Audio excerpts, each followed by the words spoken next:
Sejumlah mahasiswa yang tergabung dalam Parlemen Jalanan, Forum Kota Namlea, dan Korps PM2 Putri menggelar aksi demonstrasi di depan markas Polres Pulau Buru, Rabu 15 Mei 2024.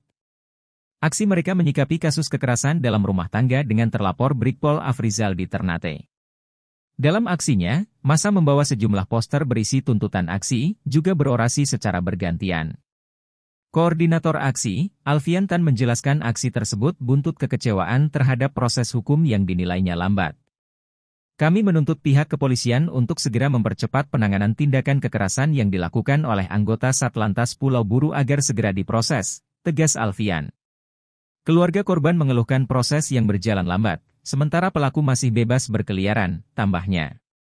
Selain itu, ia juga menyebut penyidik Polres Buru tidak transparan dalam penanganan kasus itu.